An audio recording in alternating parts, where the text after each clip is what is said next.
You know, when I talk to you and um, other black athletes, like the one of the things that like I sensed is this anguish that like it doesn't matter how much you ascend, how wealthy or um, successful you are. That at the end of the day, like when you're driving your car and you're a person of color, like the police officer doesn't know who you are, and like there's a sense that you're still on guard. You want to know what my wife and I got in an argument about the other day? So I was talking to one of my really good friends. His name is Matt Clawberg, and I was like, okay, like I had this older car, had to get a new car, and I was like, what? We should tint the windows, just a really, really light tint. And my wife's like, no, we shouldn't, not right now. And my wife's Lebanese and Italian, okay? So I'm like, no, it's okay, like it'll be fine.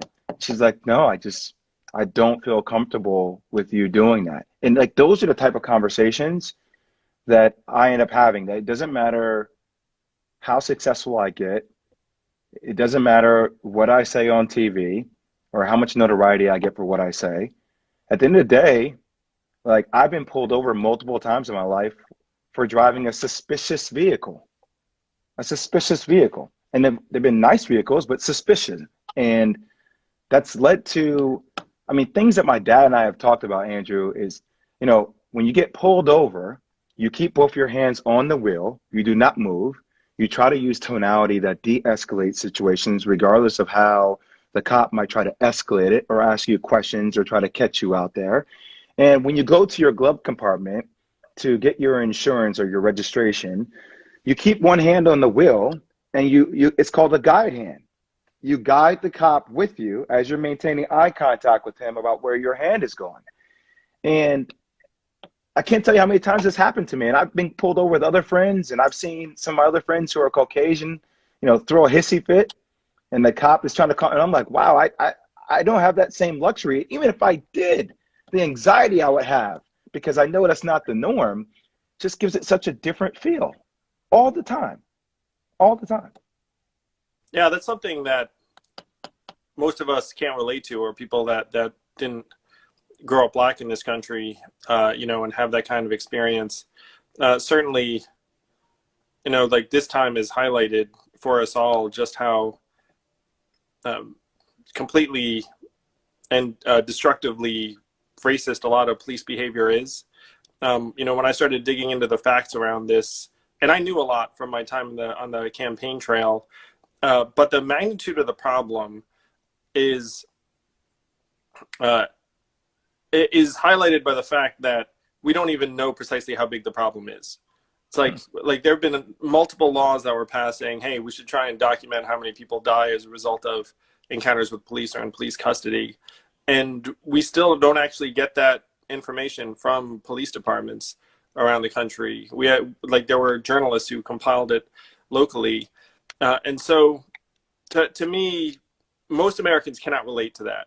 But if you're a person of color growing up in this country, it's just a reality that you've lived with for your entire life.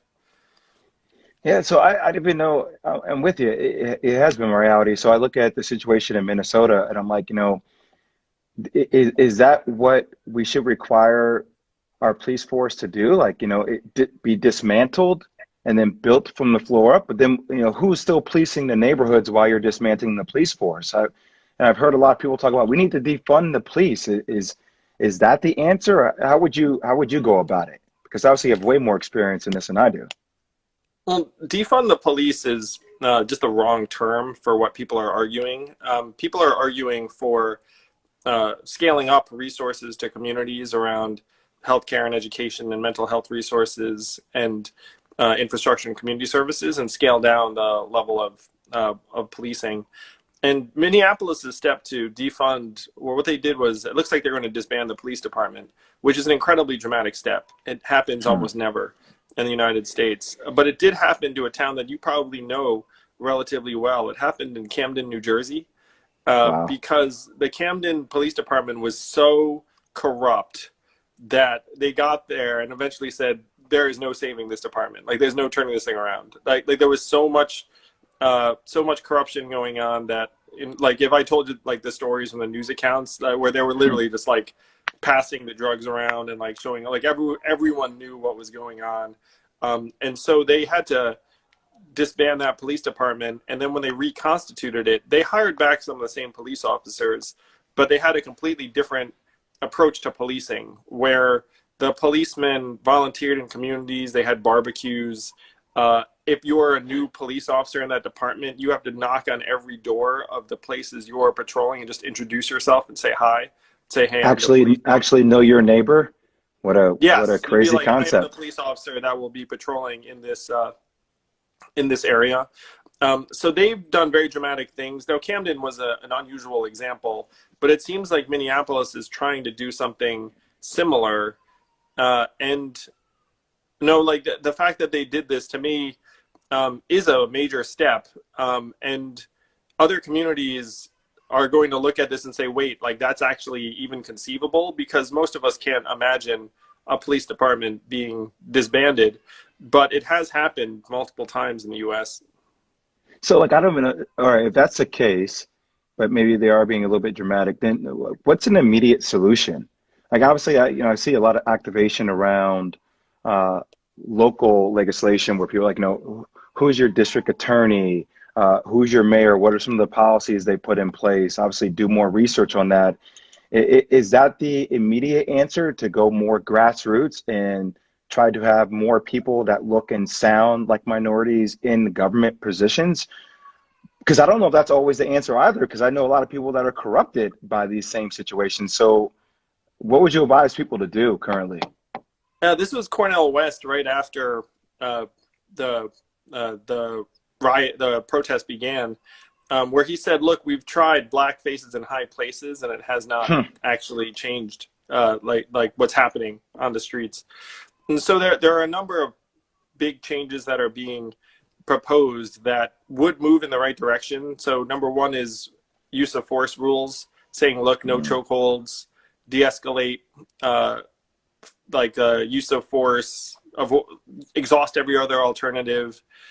Just change the rules and standards, and that apparently would have a very dramatic effect on fatality rates. Having greater federal oversight, because the local district attorney is not going to want to pick a fight with the local police officers. Like, the local police officers are some of the most powerful people in the community, like sometimes the most powerful people. And so you need some kind of Department of Justice oversight that has made a difference in the past. Having people that you can call that are not police officers is actually very helpful. 1 out of every 4 people that get shot by a police officer is mentally ill. And if you can imagine a police officer showing up and saying, well, you're not listening to my commands, like halt or I'll shoot, and then like something tragic happens.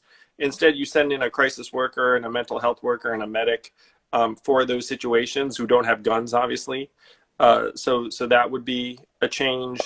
The toughest change that I think is going to be imperative is that there are these police union rules that make it so that a lot of police aren't really accountable when they do something wrong. And police unions are very, very powerful politically and otherwise, monetarily. And so changing those rules is going to be a very, very difficult process, but I think that's an enormous help. Right now, police departments get hundreds of millions of dollars worth of military gear from the Department of Defense at no charge. And studies have shown that if you get those weapons, you use them occasionally. There's actually a provision in the law that says if you don't use it in the course of a year, you have to give it back. So if you get a tank and grenade launchers, you literally are like, all right, I guess I have this stuff. And so every once in a while, you end up using it in communities in a way that leads to loss of life. So these are some of the things that people are trying to take aim at. The biggest one is just tracking bad cops, because right now, if you have a bad cop, they can literally quit, go 2 counties over, and then just get rehired. And there's actually no way of tracking that cop's history or behavior. How is that possible, though? How is there no way of tracking it? Well, there's no national database of like, so if I'm a police officer, I mean, in theory, you'd call the old department and be like, hey, like, why is this guy not with you? But there is no database, there's no tracking. And a lot of the time, Jay, like, these complaints, because of union rules, are confidential. And so so Derek Chauvin, the guy who killed George Floyd, had 18 complaints against him. And if you look at that and say, like, shit, that's like a ton of complaints. Like, this guy's a real history. He was like present for the deaths of multiple suspects over time. And these are the kinds of things that, generally speaking, no action is being taken on right now around the country for some of these reasons. So these are some of the policies that people are trying to legislate for, or agitate for new legislation. The defund the police movement is itself, like, should we be investing more in communities of color in particular? 100% yes. Are we overspending on police? Objectively, in my opinion, yes. But the defund the police statement is not helpful because it literally sounds like you want to zero out like police departments, which is not actually the goal. Okay, so come with me here. So if you're saying that defunding the police department is not the right direction, you still want to do things in the communities. I've been reading a lot about this act, HR 40. I don't know if you heard about that, where it talks about reparation. And it's been interesting to me, AY, to read up a lot about Germany, who's become one of the most progressive countries there is in the world, by the way. And, when you see signs in Berlin that remind you of the Holocaust and talk about it, and the fact that they've been paying reparation for close to 100 years to the Jewish community. And, it used to seem like such a lofty goal to me, such a lofty thing. And then recognizing that other countries have been doing it, why is that not something that you think we're not hearing as much about? Is that just because we can't, is that a topic that people just don't want to, I don't even know why they wouldn't talk about this, because I rarely hear it and then it loses steam. HR 40 is a great effort in Congress to try and examine what the heck reparations would look like in practice. And I've read Ta-Nehisi Coates and other people who argue really compellingly that reparations is something that's owed to descendants of slaves in the U.S. And you can't argue with the fact that this country was built on the backs of slaves. So the fact that other countries have done it is awesome, and the fact the United States is not at this point really having a conversation about that is something that I hope will change over time. To me, one of the goals that has to be to try to eradicate poverty right now for everyone. And then I think we can look at reparations very seriously. To me, reparations is more possible in a country where people feel like their needs are being met. Do you think that your strategy currently for the time that we're in would have been beneficial? How would that have worked?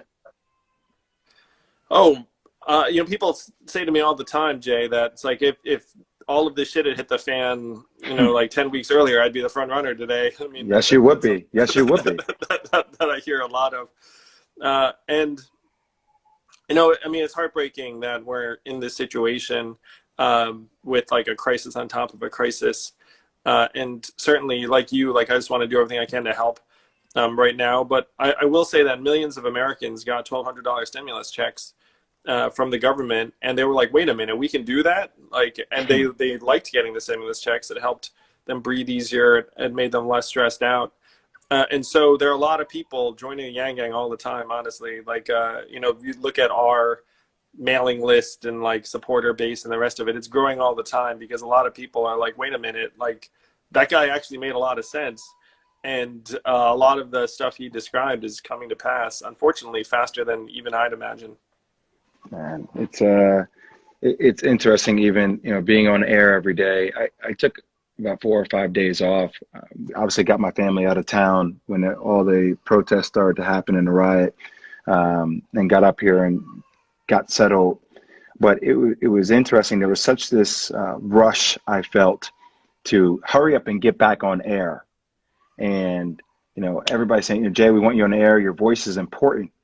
And I said, I understand that. But, there's a lot of weight that comes along with the position that I'm in.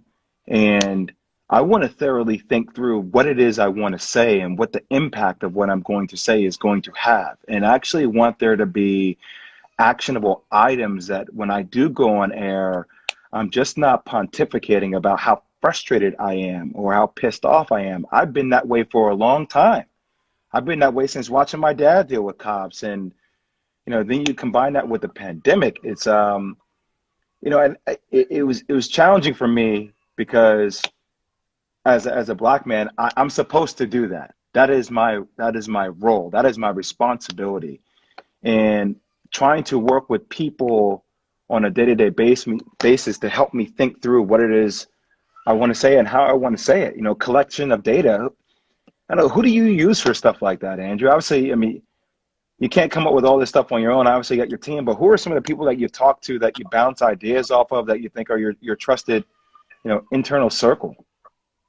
One thing that's fun about being me now, Jay, and this applies to you just as much, is that just about anyone will talk to you. So in your case, like if you reach out to Campaign Zero or Police Equity or frankly these like black activists who've been trying to figure out, okay, how the heck do we make the police less lethal for people of color? Like the evidence and research and the policies I just listed to you, they're not mine. They're from Campaign Zero. These black activists, DeRay McKesson and Samuel. I'm going to mangle Sam's last name, but it's okay. I'll look it up. Campaign Zero. I got it. Yeah, no, man. I'll send you the links and the info.